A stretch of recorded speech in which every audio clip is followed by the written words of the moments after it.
Welcome to From Caving In to Crushing It, the podcast for those who find themselves immersed in adversity and choose to write their story instead of having others write it for them. I'm Drew Durrani, and I'm your host. Hey, Ryan. It's good to see you, my friend. Drew, awesome to be here. Thank you so much for the opportunity and the invitation. It's my pleasure. What I love about doing this, Ryan, is there are some people I've known my entire life and some people I've recently met, and it's always a great feeling that when you meet somebody for the first time. Now, granted, we have to thank Oscar Capel for the introduction. I always like to thank the person. So Oscar knew there was a reason why we had to meet, and we realized what that reason was on our last call. Absolutely. And I wanted you on because I have men and women on this show who have gone through some heavy stuff in life, and they made a decision not to retreat. They made a decision to move forward and become stronger people because of the adversity and how they handled it. So that's why I wanted you on, because you have a very good story, a compelling story. And for now, I'd like you to think back as far as you feel like it and pinpoint that defining moment in your life, Ryan, where it was almost like a 2x4 hit you upside the head and you finally woke up and said, man, Ryan, there's a better way to live. I don't have to live this way. I'm going to change some things. And whatever that decision was has molded you to who you are now. And I want to learn that route, that circuitous route, because life is not linear. Do you mind sharing that defining moment with us, your story? Life is definitely not linear. And I think the biggest lie that people tell us is time is a flat circle. No, it's not. Mm-mm. Come on. It's like and I'll get to your question, but it's like when you're trying to figure out if a pen is dried up and you're like making the squiggly marks on the paper, trying to get the ink to flow again. That's a lot more metaphorical about what life actually is. Very true. All right. So, but to answer your question, I do need to give a little bit of context here. My parents were complicated people. Mm-hmm. I grew up, they were plenty, there was always love. There was always, there was always the necessities, food, clothing, shelter, all that stuff. But my parents were both addicts. My mom was an alcoholic and my dad was an alcoholic, as well as some heavier stuff. Mm-hmm. And as your audience probably understands, when it comes to families of addiction, it's never just the addict that's in active recovery that gets affected. True. And there was also some estrangements and some traumas and stuff that went on in my family when I was a younger child. But I want to focus on a specific moment, maybe a month or two after my father passed away, which this was in December of 2014. Okay. He was eaten up with cancer and had some infections and stuff like that. I mean, it was his time to go. Right. But he was only 63. Oh my goodness. Okay. Yeah. My mom was 59 when she passed away. Oh, but geez, Ryan. there's one moment when my dad passed, a few months after my dad passed away, that just hit me like a ton of bricks. Mm-hmm. My dad was a musician. And a musician coming of age in the 70s, you can probably see where a lot of his addictions started to take hold. Sure, absolutely. But he could play anything with the keyboard. The Hammond organ was his instrument, his weapon of choice, so to speak. Right. And after my mom passed away in 2009, Dad started getting the bug again. He had stopped playing for so long. He was a businessman, fell into some depression, but he started getting the bug again. Right. And one of his dream instruments was a Fender Rhodes piano. Okay. Now, if your audience is not familiar with that particular instrument, if you've ever heard the Beatles Get Back, Okay. there's a keyboard break played by the late Billy Preston in the Mhm. middle of that song that was played on a Rhodes piano. Okay. You know, guys like Stevie Wonder, Donald Fagen from Steely Dan, Larry Dunn from Earth, Wind and Fire, just a lot of the big musicians of the Hmm. 70s. Um, that was their instrument. Right. And Dad managed to find one Wow. and had started, he started playing a little bit, but as he started to get sick, as his depression started to get worse, the dust just started piling up on this thing. Uh, And I remember coming over to his place, maybe, it's been like maybe 3 or 4 months after he passed away. right. And it was late at night, maybe around 10, 11 o'clock, something like that. Just taking care of some things. I lived maybe 5 minutes from his old house. Sure. Sure. And I just started looking at that piano. And there was a little amplifier. And I don't play. Hmm. I do know music pretty well. I'm definitely a connoisseur, but Right. I don't play. Okay.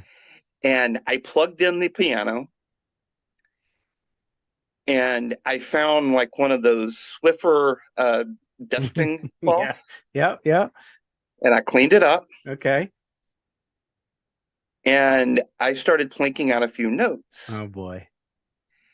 And it sounded it sounded like music was always going on in our houses. Yeah. I'm sure you can imagine. Yes. Absolutely. But it sounded like, this was Donald Fagen. This was Stevie Wonder. This was what was kind of the soundtrack of my home growing up. Right.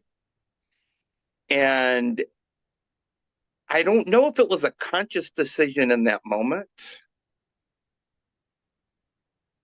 but reflecting on it several years later, I Yeah. think it has become, I think it was conscious. I just didn't know it at the time. Right. Right. Right. But I think the moment as I'm sitting in that piano, like, I can't keep sheltering my voice anymore. I can't keep, I can't let my own mental health journey, I can't let my own um, traumas Yeah. and whatnot define me and keep Sure. me from using my voice. Absolutely.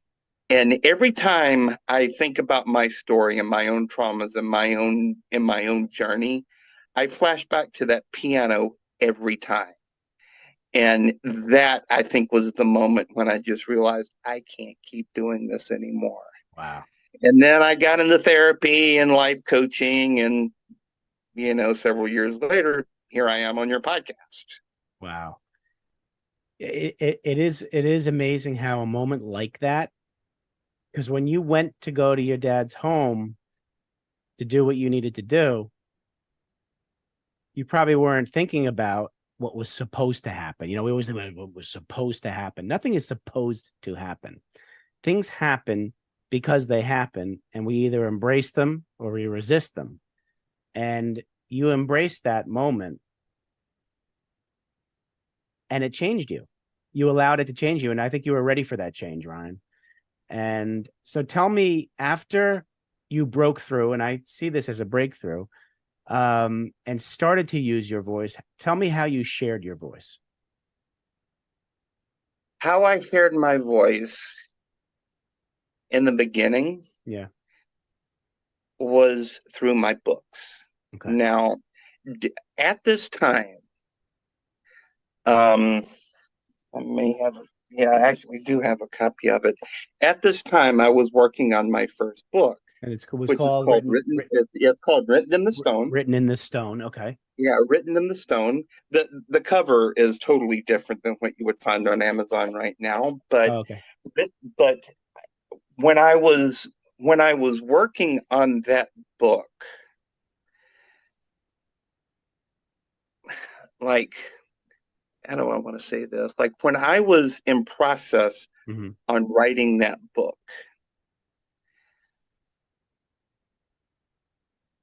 consciously, I knew I was writing it to kind of heal some stuff Sure. after my mom passed away. Mm-hmm. But I did not know the extent of how sick my dad was. Okay. God, how many times did I want to quit? Even though this was something that I had wanted to do since I was 10 years old, Oh boy. was to Right. write and publish a book. Sure. I've written and published several more since then, Right. but um, that to answer your question, Drew, I think how I've started using my voice was Okay. telling my story about who I am, what I've gone through, and what I've overcome. Mm-hmm.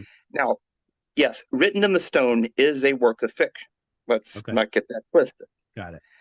Um, but the best fiction is always based off real life. Yes. And True. there's a lot of myself, a lot of my real life story in that book. Okay. And as I grew and expanded in my story, um, I started, I created a podcast. I became a certified coach, and but that was kind of the germ of it, was to just tell my story, share my story, and do it through my books, do it through my story is Sure. how I started using my voice. Now, by sharing your story in written form, did you found yourself healing from within as Totally. opposed to healing from from the outside, correct? Yeah, absolutely. Yeah. So many of us think that we heal from the outside and we don't. We heal from within, and you allowed yourself to do so. So after you completed that book, did dad get a chance to read it? Unfortunately, no.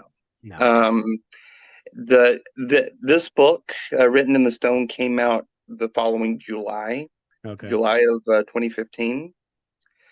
Um, there was a I hate to even share this, but the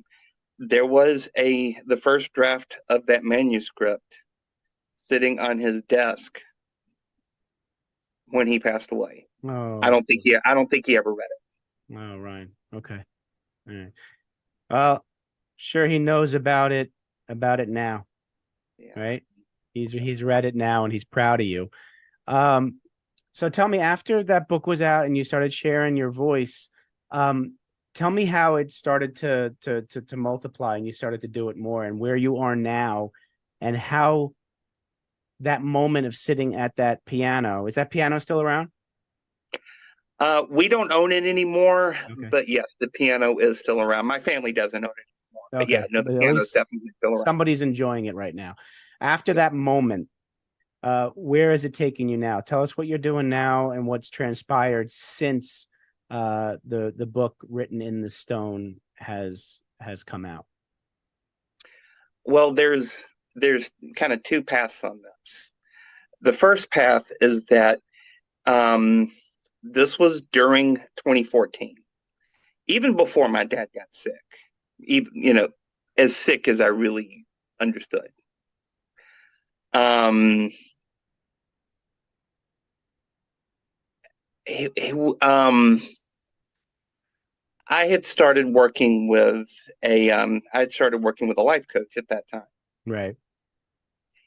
and I had, this was every Monday morning, was, me and the same five people Yeah. for an hour and a half every Monday morning, and so much of that, even after my dad passed away, but so much of that, I really feel like having that kind of support and knowing kind of what that support meant to me is I was going through one of the darkest moments of my life, Yeah. really kind of got me thinking. And my original coach, who has, I'm no longer working with her, but she's Right. still a trusted friend. Her name is Michelle. And Michelle says to me during a private session, have you ever thought about becoming a coach yourself? Right. And she was asking this because she was a program leader in a coach training company called Accomplishment Coaching. Right. And I had known this even before we met, Mm. even before Michelle and I met.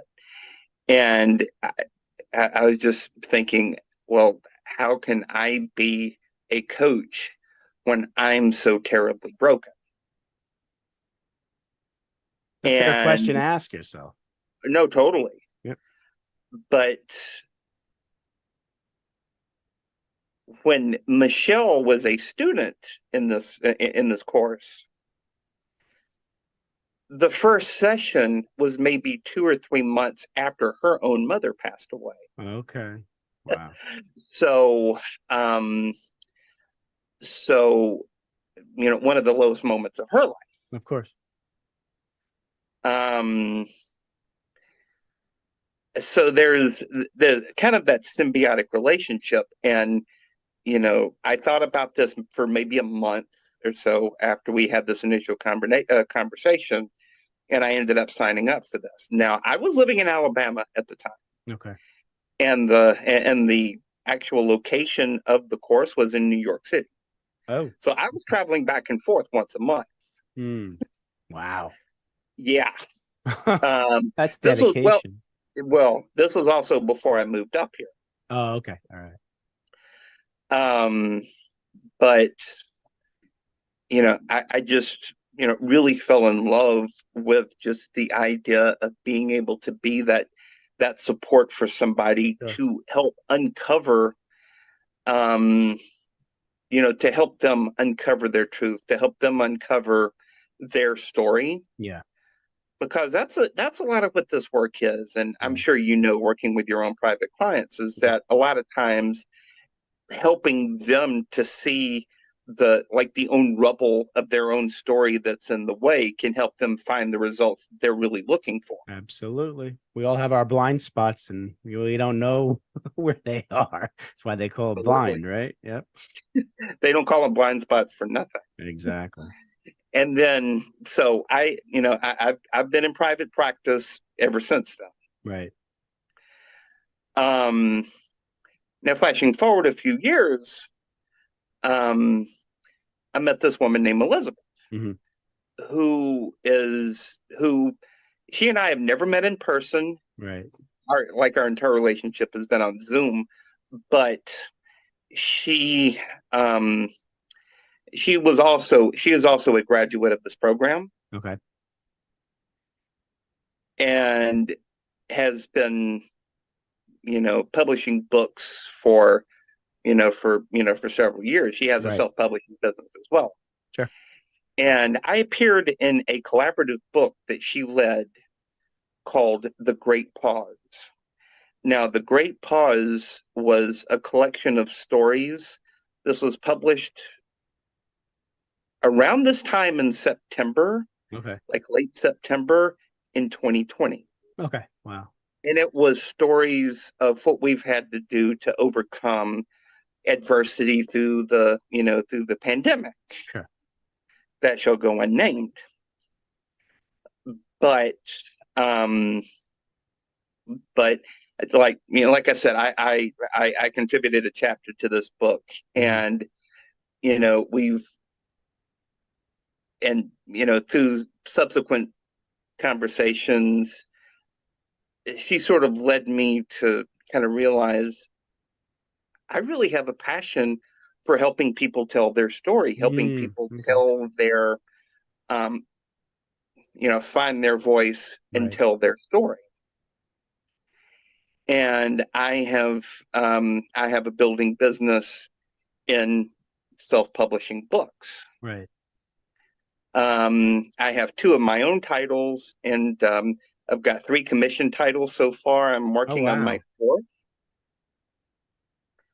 And my very first commission title um, was the memoir by a woman you may know named Coach Flo Favreau. Yes, absolutely do. Yeah, yep. I published her book, All right. and I'm currently working on the Spanish translation publication of that now, Okay. All right. which we're recording this in mid-September, which we're looking to get out within about a month or so. Yep. So it may very well be live once this podcast goes live, Yeah, maybe. um, that's kind of the plan actually. Good. But we've got a lot, we've got a lot going on. I'm working on a collaborative book myself, Good. which I'd love to share a little bit about, later on in this podcast. But Sure. just really like finding mentors like Michelle, like another coaching mentor of mine named Lisa, Hmm. Jason, um, Elizabeth, just finding mentors like that, finding people that may see something in me that I can't see myself Yes. Isn't has that beautiful? just been a godsend in Yeah, so many different ways. absolutely.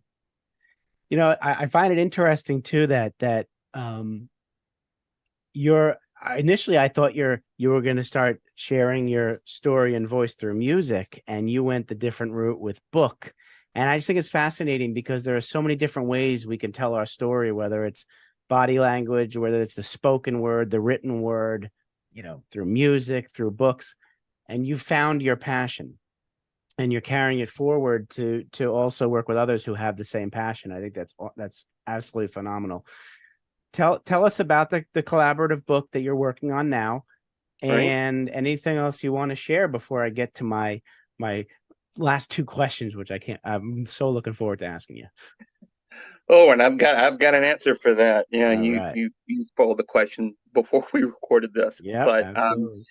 funny you should mention music. My second novel is called Hello Again, Okay. and it is about a musician. All right. So it was about my dad. Got So, it. finding even though it's a work of fiction, finding healing in those stories is just a real big piece of who I am in that. So, Okay. it's really funny that you should mention music on Yeah, that. absolutely. Um, but the collaborative book that I am working on, it's called The Expanding Man Chronicles. Oh, I like that already. Okay. Now, The Expanding Man Chronicles, um, ironically enough, I borrowed that title from a Steely Dan song. The first Okay. line in the song Deacon Blues, "This is the day of the expanding man." Okay. Wow. Um, it's a really important song to me. But Yes. um, I was a contributing author in a book several years ago called Redefining Masculinity. Okay. Now, redefining masculinity, I think there were 8 of us in that book, but we all contributed chapters as to how we kind of redefined our own masculinity, how we really redefine our own place as men in this world. Right. And the book did really well. Good. And this particular topic has been something that I have wanted to expand on, pun completely intended, Yeah. but that I've wanted to kind of tackle for several years now. And that is just redefining and expanding the definition of what it means to be a man in this world. Because men Mm, of my grandfather's generation, mm, um, kind of think of the Don Draper type from Mad mm. Men, just Right. kind of the stoic, Hmm. um, poker face, never show emotion, never Yeah. let people really see inside them. Right. Both of my grandfathers were like that, though neither one of them were um, like the alcoholics that Don Right. Draper was. Sure. But both of my grandfathers were like very stoic men, Yeah, it was a both generation. ex-military. Yeah. Yeah, totally. Both ex-military, both Mhm. entrepreneurs, but both kind of came from that same school. Right. Men from my father's generation, it was kind of that hippie sex, drugs, and rock and roll thing. Yeah. And they were in a lot of the men from that generation used that sex, drugs, and rock and roll to cover up their real story. And Interesting. the men of my All generation, right. Yeah. I'm a Gen X through and through, but men of Right. my generation, we're slowly starting to strip away that stigma Mm. of the whole stoic, never show emotion, never get vulnerable kind of thing, and let people really see the inside of just really what our stories really mean. Right. And the men that I have in this book, we have such incredible stories. Like I've already shared a piece of my story. Yeah. If you want to read more about my story, you can read my memoir, Mining for My Voice. Hashtag shameless plug. That's okay. Um, but like the men in the Expanding Man Chronicles just have such a like wide variety of stories. Like I Right. have one man who was the at one point the acting police chief of Hartford, Connecticut, Okay. who um, fell into some addiction and depression himself, and was in an was in a motorcycle accident, Okay. and they had to airlift him to the hospital. He survived that. Broken bones. Yeah. But they found that he had metastatic pancreatic cancer. Oh, geez. Yeah, um, which he has since beaten. Oh, wow. But they would have never known that he was so sick Had he not gotten to the unless accident. they had to give him that CAT scan once they Hmm. got him to the hospital. Yeah. Oh, yeah. And I have another contributing author who is originally from Brazil. Hmm. He has a successful real estate consulting business in New York City. Right. But he moved to Brazil. He moved to the United States when he was a teenager, Okay. and kind of fell into this super religious community who ended up kicking him out Oh, boy. when he came out of the closet as gay. Oh, geez. Okay. And his story is all about the mentors that really helped him become a man, so to speak. Yeah. Writing a resume, how to fill out a job application, how to tie a tie, Yeah. that kind of thing. Sure. Just incredibly powerful stories of just incredibly powerful men, just really expanding our definition of just what being a man Yeah. means. Exactly. And that is set to come out before Black Friday. Okay. It's set to come out in November sometime. I'm in the editing process of that now.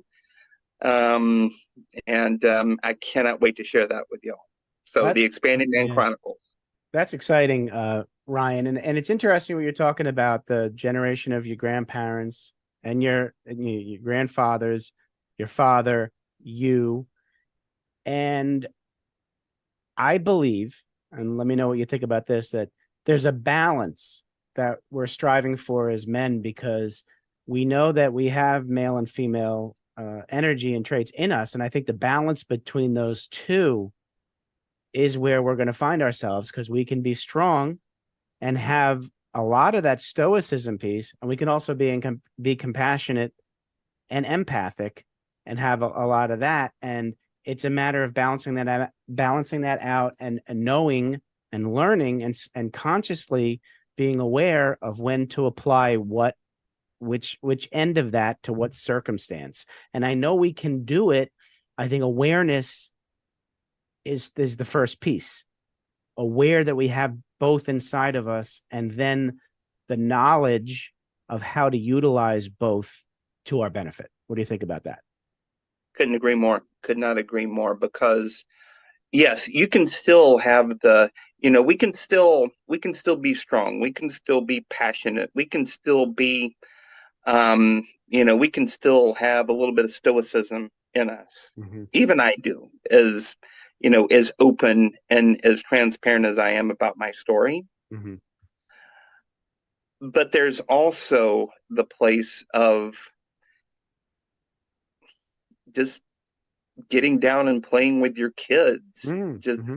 going out and having fun, going out and just really, finding that balance Yeah. between your masculine energy and your feminine energy. Yeah. Because yes, men have feminine energy, but Absolutely. just finding that balance is what makes us whole and complete. Absolutely. Ah, I could talk to you all day. Thanks for sharing about the chronicles that are coming out. What's the title again? Called the Expanding Man Chronicles. So everybody, so right around Black Friday, November, right around Thanksgiving, plan on finding that, and we'll let you guys know when it's coming out. We'll mention it in the show notes. All right, Ryan. So last two questions. First question: you have the opportunity of sitting down with young Ryan, 7 to 10 year old young Ryan, and you want to give him some advice on life. What are you going to tell him? It is so funny that you should mention this because I've been going through a lot of inner child stuff with my own therapist Yeah, lately. yeah. And the advice that I would give that young man, I think, would be twofold. Number one would be, how do I want to say this? What happened is not your fault. You did not cause any of this. You did not cause the pain and the trauma and the and the worry. You did not cause any of this. And secondly, would be to just be kind to yourself because you're going to grow up and meet some incredible, powerful people. You're going to grow up and write books that smart people can read. You're going to grow up and be able to share your story with big audiences. You're going to stand on stages. You're going to speak on podcasts. Just be super kind to yourself because the roots of who I become were planted in those days, despite all of the pain and the heartbreak that happened during those times. I love that. Be kind to yourself. We should all take that advice because we're not as kind to ourselves as we should be. Love that advice, Ryan. Okay, so switch hats. You're now sitting down with young Ryan, the young businessman entrepreneur, and you want to give him advice on business. What are you going to tell him? I love this question too. Don't be afraid to fail. I love it. Don't be afraid to fail. One of the analogies that I love. I'm a big baseball fan, Right. and it's often been said that that if you're a 300 career hitter and you do this for 15 years, Yeah. you're going to be in the Hall of Fame. Yep. Absolutely. But something that people can't realize is that a 300 career hitter fails to get a hit 70% of the time. Absolutely. It's all about what you do with those. It's all about what you do with those hits, what you Mm-hmm. do with those failures. Do you Mm-hmm. learn from them? Yeah. Um, grow from them, Mm-hmm. or do you let those failures completely stop you? There's a just a great analogy of um, there was a old school poker player who passed away Yeah. this spring named Doyle Brunson. Oh, okay. Now, Doyle Brunson was like one of the founders of the World Series of Poker, before it became the big behemoth that it is now, and on TV and playing for $10 million or whatever it was. But when he first won the World Series of Poker, his winning hand was a 10 and a 2. Oh my gosh. Okay. You wouldn't think that. Now, I'm and thinking aces. he ended up making a full house out of it. Okay. But that's a garbage hand. Yeah. Yep. This was 1976. He won it the next year with the very same hand. No. Okay. So he ended up taking just a crappy hand and making a career out of it, making a brand out of it, and winning millions of dollars. I mean, he didn't always do it with a 10 and a 2, but Yeah. making. All right. So I'm sorry. I didn't mean to cut you off. Where No were worries. you at? No worries. I was just talking about how Doyle Brunson, the old Texas poker player, ended up making just such a big life and big career for himself out of just a really crappy poker hand, that 10 and the 2. Yeah. So just the advice that I would give to that young businessman, that young entrepreneur, is just don't be afraid to fail. I love that. Well, Ryan, how can people get in touch with you? Because they're going to want to get the essence of Ryan. Absolutely. Well, again, this has been just a real thrill to speak with you here today, and I could talk about this stuff for hours. Find me on my website, which is royalheartsmedia.com. Mm-hmm. You can find my books, you can find my authors, you can find more information about the Expanding Man Chronicles. That's royalheartsmedia.com. Or I am on as I call it, the social media machine at Ryan Hall Writes on Facebook, Twitter, and Instagram, or just a good old-fashioned email at royalheartscoaching@gmail.com. Beautiful. Well, Ryan, thank you so much for coming on. I'm grateful that Oscar introduced us and that you're in my life, and we're going to continue to get to know each other better. Thank you for sharing your story and for being who you are. Keep doing what you're doing because you're doing some great things for the community. My pleasure, Drew. Again, thank you so much for having me, man. Of course. Take care, everybody. Thanks so much for listening. If you enjoyed the episode, please subscribe and give us a review to help others find it. I'd like you to answer this question. Are you living the life you want to live, or are you living the life others want you to live? I'd like you to think about that for a second, because I strongly suggest you live the life you want to live. If you want to learn more about what I stand for and my services and how I'm able to help many men get out of their own way, please go to my website at www.profitcompassion.com. Feel free to also email me at drew@profitcompassion.com. I'd love to have a conversation with you. Take care of yourself and choose to write your own story instead of letting others write it for you.